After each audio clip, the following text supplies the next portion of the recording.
Nakatakdang basahan ng sakdal ngayong araw sa Senadora Leila de Lima para sa kasong disobedience to summons. Isinampa ng Department of Justice sa Quezon City Metropolitan Trial Court ang kaso dahil sa pag-udyok umano ni de Lima sa dating driver at bodyguard na si Ronnie Dayan na huwag dumalo sa investigasyon ng Kamara. Mamayang 2:00 ng hapon ang arraignment. Dati nang iginiit ni de Lima na pinayuhan lang niya si Dayan kaugnay ng pagdalo sa pagdinig ng Kamara ukol sa kalakalan ng droga sa Bilibid. Samantala, babasahan ng sakdala nakakulong na si Senadora Leila de Lima mamayang 2:00 ng hapon.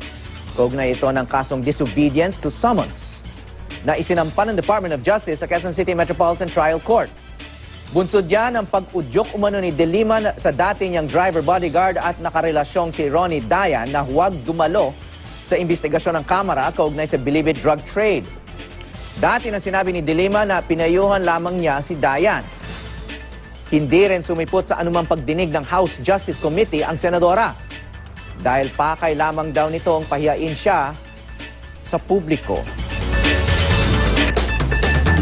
Nakatakdang basahan ng sakdal mamayang hapon si Senadora Leila de Lima para sa kasong disobedience to summons sa Branch 34 ng Quezon City Metropolitan Trial Court. Ang kaso ay sinampa ng DOJ at ilang miyembro ng Kamara laban sa Senadora dahil sa hindi niya pagdalo sa pagdinig tungkol sa kalakalan ng droga sa Bilibid.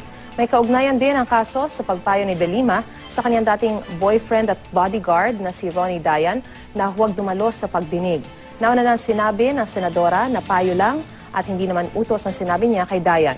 Sinadya niya rin na hindi raw daluhan ang pagdinig ng Kamara dahil ang layunin lang umano nito ay pahiyain siya sa publiko. Sa iba pang balita, babasahan na ng sakdal si Senador Leila de Lima sa kasong disobedience to summons na inihain ng Department of Justice sa Quezon City Metropolitan Trial Court Branch 34. Ginawa ang pagsasampa ng kaso matapos umanong payuhan ang dati niyang driver bodyguard na si Ronnie Dayan na huwag sumipot sa pagdinig ng House Justice Committee kaugnay sa illegal drug trade sa New Bilibid Prison. Hindi rin sumipot ang senadora sa sinagawang pagdinig. Si de Lima ay nakakulong ngayon sa PNP Custodial Center dahil sa kinasasangkutang drug trade sa NBP. Samantala sa ibang balita naman tayo, Pangulong Rodrigo Duterte nilatag ho ang kahalagahan ng pagkakaroon ng federalismo sa ating bansa. Samantala, bukas din po naman ang tinakdang pagbasa ng sakdal kay Senadora Leila de Lima sa kasong disobedience to summons na inihain po ng Department of Justice sa Quezon City Metropolitan Trial Court, Branch 34. Ginawa ang pagsampa ng kaso matapos umanong payuhan ang dati niyang driver, bodyguard na si Ronnie Dayan na huwag sumipot sa pagdinig ng House Justice Committee kaugnay po sa illegal drug trade sa New Bilibid Prison. Hindi rin sumipot ang senadora sa isinagawang pagdinig. Si de Lima po ay nakakulong ngayon sa PNP Custodial Center dahil naman sa kinasasangkutang drug trade sa NBP.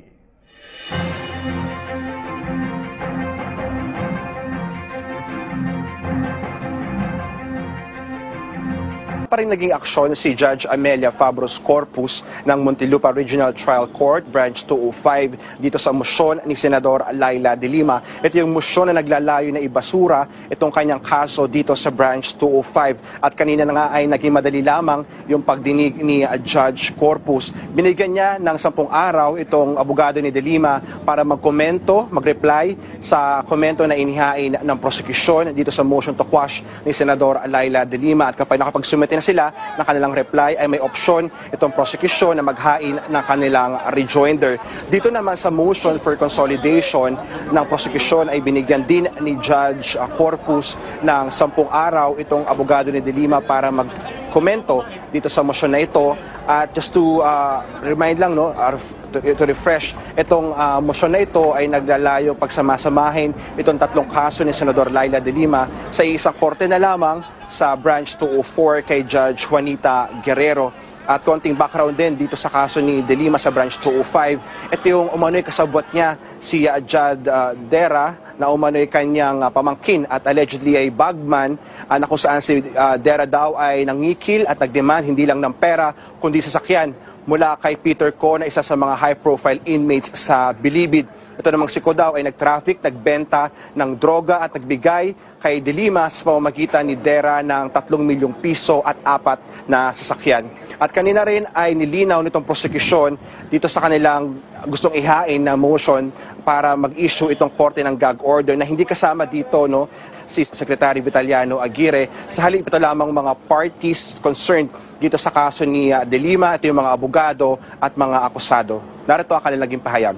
Wala kami sinabi si Secretary Aguirre kasi sinight nyo sa TV yan Yun naman pong very unfair sa part namin na we manifested in court that may pag-gag order.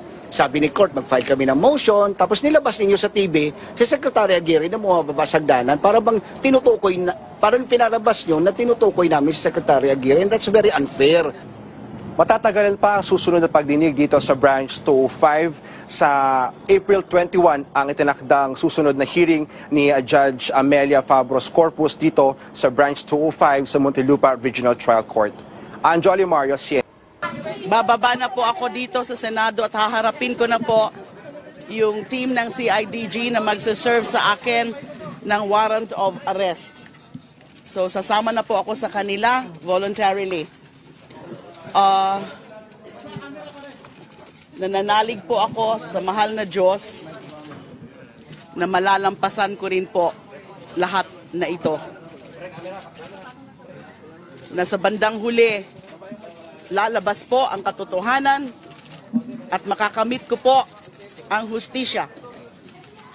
Katulad ho ng palagi kong sinasabi at inuulit ko po ngayon, inosente po ako, wala pong katotohanan, pawang kasinungalingan ang mga pinaparatang po nila sa akin na ako ay di umano ay nakinabang sa droga, di umano tumanggap sa drug money, di umano ay nag-cuddle o nag-protect ng mga drug convicts. Pawang ho, kasinungalingan, yan. Lalabas ho ang katotohanan sa tamang panahon. Kung sa tingin po nila ay mapapatahimik po nila ako, kung sa tingin po nila ay hindi na po ako lalaban dun sa mga pinaglalaban ko, lalo na sa katotohanan, sa katarungan, laban sa mga araw-araw na pagpatay at mga iba pa na mga panggigipit, paniniil nitong rehimen Duterte. Karangalan ko po na ako'y makulong dahil sa mga pinaglalaban ko po. Ipagdasal nyo lang po ako. Maraming salamat. At ayon sa kanya mismo ay komportable naman yung kinilalagyan niya. Yun nga, maganda ang trato sa kanya. Ako naman, ang obserbasyon ko kay Senator De Lima, she's in high spirits. At alam nyo, iba yung kahanga-hanga yung tapang na ipinakita ni Senator De Lima. Dahil alam nyo, iba, hindi hinaharap yung mga ganyan. Kami, nung kami nakulong, talagang ginawa namin yung aming pagkakasala at kaya tanggap namin yung pagkakulong. Pero ito, si Senator De Lima wala man siyang kasalanan, wala man ginawa. Pero talagang pinag-initan lang. Kumusta sir yung kwarto niya? Anong itsura? Hindi ko nakita yung kwarto niya mismo, pero doon kami doon sa adjacent na meeting room. So, nakita natin may mga maganda naman yung security sa kanya, hindi siya mapipiligro yung buhay niya dyan, may monitoring na... Sir, yung OSAA kasama niya sa kwarto, nasan po yung OSAA sir na magbabantay? Wala akong nakitang OSAA doon. Sir, yung mga foam tsaka yung cooler, galing po sa inyo yun sir, yung binasok? Hindi. Binili ng staff niya na yun. Any request from Senator De Lima? Wala naman. Sinabi lang niya na, ayun nga, na she's in high spirits at hindi natitinag yung kanyang convictions na ipagpatuloy yung laban. So sabi ko, ina-assure ko naman sa kanya na lalong lumalakas yung voices of dissent. Na ito sana yung ayaw nilang mangyari, kaya nga nila ginawa itong illegal arrest na ito, itong political persecution na ito para matakot yung mga kalaban ng administrasyon. Pero kabaliktaran yung nangyari kasi nararamdaman mo na mas marami ang nag-voice out ngayon, mas lumalabas yung galit at simpatsya. Sir, kayo daw ang susunod. Sa akin, plano nga nila ako unahin eh. Di ba? Pero sige, bring it on. Do your worst. Dahil hahabulin ko to si President Duterte. The moment mawala na siya sa poder ng kapangyarihan, ipapakulong kita. Hahabulin kita. Sir, may bilin ba sa inyo si Senator De Lima? Mayroong pag-request sa inyo? May pinapagawa sa inyo? Wala naman. Na yun nga, pinapahatid lang yung message na tuloy pa rin ang kanyang pakikipaglaban para sa kanyang mga advocacies at hindi nagtatapos ito sa kanyang pagpapagawa. Sir, for tonight, anong plano niyang gawin? Magpapahinga lang. Nakita ko na medyo ano siya, hindi siya gano'ng nakapahinga the past 24 hours. So I believe she's looking forward to having a good night's sleep. So medyo hindi maganda yung health condition niya. Kanina sa mataas ang BP daw. Mukhang nakarelax na siya. Mukhang nakarelax na siya. How about sir over the weekend? Anong plano daw niya gawin? Palagay ko yung mga pamilya niya bibisitahin siya, no? That's what they normally do. Pero ang sa akin, magandang ito, yung ipinakita niya will inspire millions of Filipinos. Imbis na matinag ay buhay ang laban. So, nagbigay ba kayo suggestions sa kanya how to deal with this situation? Hindi na siguro, no? Kasi sinabi naman niya na sanay siya sa Spartan living, pinalaki siya ng hindi naman maraming buhay. So sabi niya, she can take it, she can have it. So bukod sa inyo, na nandun sa loob kanina, may iba ba siyang kasama din sa loob? Nadadatnan niyo? Yung mga security na ng PNP, mga female police officers. So, well, yun na nga, no? Sabi ko nga kanina, I am motivated more than ever. Talagang mas ginaganahan ako na expose itong tunay na pagkatao ni President Duterte na siya ay isang mandarambong at mamamatay tao. So, hindi ako titigil hanggang sa mamulat yung ating sambayan ng Pilipino. At talagang pananagutin natin siya. Hahabulin ko siya rito, hindi ko siya titigilan. Sir, will you be attending the EDS commemoration tomorrow? Will? Will you be attending yung Yes, EDSA? yes. Yung grupo namin will be attending as well. Sir, paano daw siya magpapatuloy as senator, si Senator De Lima? May payo ka ba sa kanya kasi napunta ka rin sa situation na gano'n? Ang pwede lang gawin ang isang senador habang nakadetine is yung pagpa-file ng resolutions and bills. At the same time, pwede rin siya mag-issue ng mga press statements to give her stand on certain issues.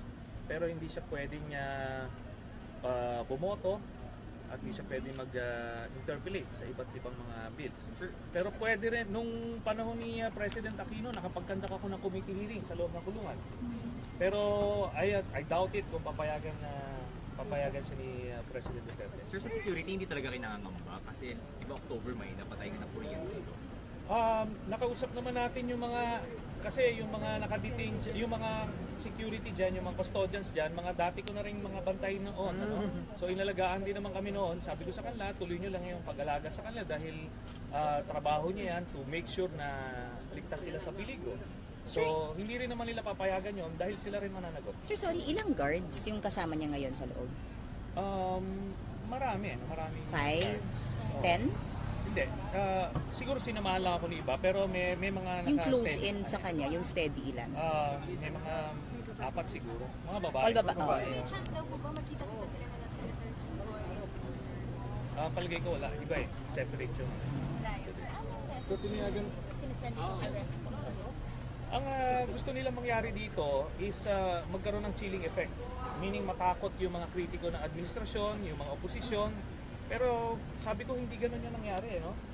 On my part, hindi. Opposite yung nangyari. Lalo kong gaganahan dito Doon naman sa ordinaryong tao, napansin ko lalong lumalakas yung boses at dumadaming kumukontra sa kanya. Sir, anything Senate? Makapagpasok mo ng gadgets, laptop, cellphone? Wala. Bawal. Sir, anything particular about your Senate work na napag-usapan niyo kanina ni Senator?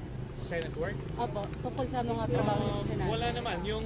Ngayon kasi ang inaantabayanan natin yung hearing sa Thursday kay Arthur Las Cañas. So palagay ko dyan sila kinakabahan talaga nangangatog ng mga tuhod nitong mga ito sa hearing na gagawin sa Thursday. So ano i-expect natin sa hearing sa Wednesday? Talagang malalaman ng mga kababayan natin kung anong klaseng tao kung anong klaseng monster itong si President Rodrigo Duterte. Ngayon, pagkatapos nun, desisyon na lang nila kung ano gusto nila mangyari. So yung Senate work, is it possible to do it even without gadgets, laptops, and everything? Dinadala ng staff yung mga bills and resolutions for approval, then pipirmahan pwede yun. Ang gawa namin. Thank you, sir. Thank you, sir.